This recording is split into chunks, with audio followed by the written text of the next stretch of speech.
Breaking news చూస్తున్నాం. రాష్ట్రంలో సంచలనం సృష్టించిన టీఎస్పీఎస్సీ పేపర్ లీక్ కేసు విచారణను హైకోర్టు ఏప్రిల్ 24కు వాయిదా వేసింది. సీల్డ్ కవర్లో నివేదికను హైకోర్టుకు సమర్పించింది సిట్.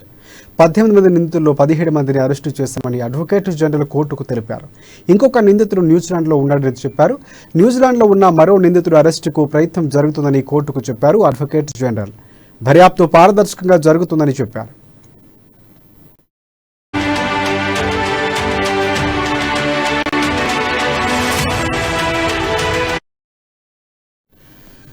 దీనిపై మరింత సమాచారం అందించడానికి హైదరాబాద్ బ్యూరో ప్రణయ్ ఫోన్ లైన్లో సిద్ధంగా ఉన్నారు. ప్రణయ్, చెప్పండి. Thank you Rajasekhar. TSPSC paper leakage కి సంబంధించి పలు అంశాలు చూస్తున్న పరిస్థితి మనం తాజాగా చూస్తూ ఉన్నాం. ఇప్పుడు ప్రజెంట్ మనం చూస్తే రాష్ట్ర వ్యాప్తంగా సంచలనం సృష్టించినటువంటి టీఎస్పీఎస్సీ పేపర్ లీకేజ్ విచారణ హైకోర్టులో వాయిదా పడింది. ఈ నెల 24కు వాయిదా వేస్తే హైకోర్టు ఒకవైపు పేపర్ లీకేజ్ కి సంబంధించి సీల్ కవర్ లో నివేదికను సమర్పించింది సీట్. అయితే సీట్ దర్యాప్తులో భాగంగా 18 మందిని నిందితులుగా పరిగణలోకి తీసుకున్న నేపథ్యంలోనే 17 మందిని మాత్రమే చేర్చారు ఎందుకు అని కోర్టు ప్రశ్నించినప్పటికీ అందులో ఒక వ్యక్తి అడ్వకేట్ జనరల్ తెలపడం జరిగింది. అందులో ఒక వ్యక్తి న్యూజిలాండ్ లో ఉంటారు అంటూ కూడా పేర్కొన్న పరిస్థితి అయితే కనబడుతున్నాయి. న్యూజిలాండ్ లో ఉన్నటువంటి వ్యక్తిని అరెస్ట్ చేసేందుకు ప్రయత్నాలు కొనసాగుతున్నాయంటూ కూడా అడ్వకేట్ జనరల్ చెప్తున్న పరిస్థితులు అయితే కనబడతా ఉన్నాయి. దర్యాప్తు కొనసాగుతుంది, పారదర్శకంగా కూడా కొనసాగుతుంది అంటూ కూడా చెప్తున్న పరిస్థితులు అయితే కనబడతా ఉన్నాయి. సీట్ విచారణ చేపడుతున్నటువంటి నేపథ్యంలోనే ఎలా సీట్ కి సంబంధించిన విచారణ లీక్ అయింది అంటూ కూడా పిటిషనర్ తరపు న్యాయవాది వివేక్ డంకన్ వాదనలు వినిపించిన పరిస్థితులు అయితే కనబడుతా ఉన్నాయి. మంత్రి ప్రెస్ మీట్ లో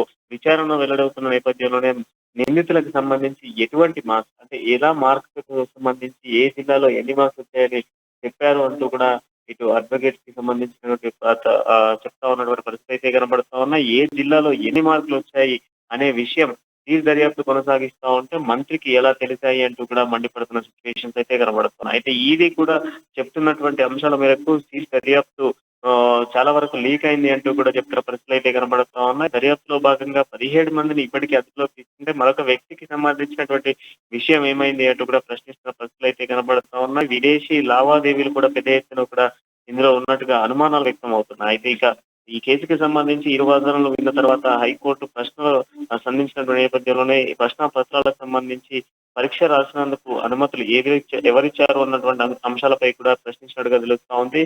అదేవిధంగా ఈ కేసుకి సంబంధించి ఏప్రిల్ 24కు వాయిదా వేయారు. దాంతో పాటుగా మరోవైపు టీఎస్పీఎస్సీ కేసులో ఈడీ కూడా కేసు నమోదు చేసింది నాంపల్లి కోర్టులో తెలుస్తా ఉంది.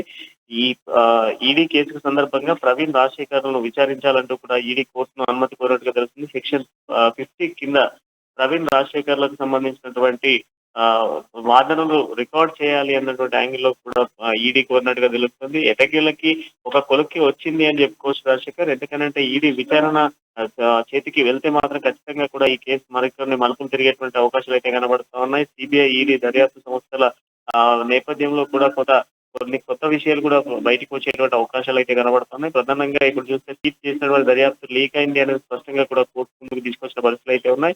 సో మొత్తంగా 24న ఏం జరగబోతా ఉంది, ఈ లోపు రాజశేఖర్ ప్రవీణ్లకు సంబంధించినటువంటి ఇద్దరి స్టేట్మెంట్స్ రికార్డ్ అయిన తర్వాత మరికొన్ని విషయాలు కూడా వెలుగులోకి వచ్చేటువంటి అవకాశాలు అయితే కనబడుతున్నాయి. రైట్గా ఏదైతే 24న దీనికి సంబంధించి విచారణకు సంబంధించినటువంటి తీర్పు ఏదైతే ఉందో దానికి సంబంధించినటువంటి పూర్తి స్థాయిలో ఒకవేళ సిబిఐకి అప్పగించాలన్నటువంటి వాదన అనిపిస్తే మళ్ళీ పునర్పరిశీలన లేకపోతే పునర్విచారణ చేసే అవకాశం ఉందనుకోవచ్చు మనం. ఎందుకంటే సీట్ చేసినటువంటి విచారణలో ఇప్పటి వరకు చాలా వరకు లీక్ అయింది అనేది స్పష్టంగా తెలుస్తుంది. అయితే ఈ నేపథ్యంలోనే విచారణ మరింత ముందుకు తీసుకెళ్లేటువంటి నేపథ్యంలో కూడా ప్రవీణ్ రాజశేఖర్లకు సంబంధించిన స్టేట్మెంట్ రికార్డ్ ఆధారంగా కూడా కొన్ని ప్రశ్నలు వెల్లడించేటువంటి అవకాశాలు ఉన్నాయి. అయితే రేణుకకు సంబంధించి కూడా కొన్ని అంశాలు వెల్లడించేటువంటి అవకాశాలు కూడా పడుతుంది. ఎందుకంటే A1 A2గా ప్రవీణ్ రాజశేఖర్ నుండి A3గా ఉన్నటువంటి రేణుకకు సంబంధించి మాత్రం ఇప్పుడు ఎక్కడ కూడా పేరు వెల్లడించిన పరిస్థితులు అయితే కనబడలేదు. సీల్ కవర్ విడుదల చేసిన తర్వాత కోర్టుకు సమర్పించినటువంటి సీల్ కవర్ ని ఓపెన్ చేస్తే ఇంకా కొన్ని విషయాలు కూడా వెలుగుకు వచ్చేటువంటి అవకాశాలు ఉన్నాయి. కొన్ని లోటుపాట్లు కూడా బయటకు వచ్చేటువంటి నేపథ్యంలోనే మరొకసారి ఈడీ లేదా సిబిఐ దర్యాప్తు కొనసాగించేటువంటి అవకాశాలు ముమ్మరంగా కనబడతా ఉన్నాయి. ఈడీ లేదా సిబిఐ ఈ కేసును ముమ్మరంగా ముందుకు తీసుకుని మాత్రం మరికొన్ని విషయాలు వెలుగులోకి వచ్చినప్పుడు పక్కన ఇంకా కొందరు నిందితులను కూడా పరిగణలోకి తీసుకునేటువంటి ఛాన్సెస్ అయితే ఖచ్చితంగా ఉన్నాయని చెప్పుకోవచ్చు. అదేవిధంగా ఈ దర్యాప్తుకు సంబంధించి ఇప్పటికే ఒక దర్యాప్తు సంస్థ రాష్ట్ర ప్రభుత్వ కనుసంధాల్లో పనిచేయడం ఏంటి అనేది కూడా వాదోపవాదనలో మనం విన్నటువంటి పరిస్థితులు అయితే కనబడతా ఉన్నాయి. అయితే ఈసారి మాత్రం కొంత క్రియాశీలకంగా కూడా ముందుకెళ్లేటువంటి ఛాన్సెస్ అయితే కనబడతా ఉన్నాయి. ఒక విచారణ మాత్రం మరొకసారి జరిపేటువంటి ఛాన్సెస్ అయితే కనబడుతున్నాయి. ఎందుకంటే లక్షలాది మంది విద్యార్థులకు సంబంధించినటువంటి జీవితానికి సంబంధించి గ్రూప్ 1 పేపర్‌తో పాటుగా 6 పరీక్షల్ని కూడా రద్దు చేస్తూ సిట్ నిర్ణయం తీసుకుంది. దానికి రాష్ట్ర ప్రభుత్వం కూడా సరే అంటూ చెప్పినటువంటి వర్షం కావచ్చు. ఇవన్నిటిని కూడా వీటన్నిటిని పరిగణలోకి తీసుకున్న తర్వాత మరొకసారి కూడా విచారణ జరిపేటువంటి ఛాన్సెస్ అయితే క్లియర్‌గా కనబడుతా ఉన్నాయి Rajasekhar. Thanks for updates Pranay.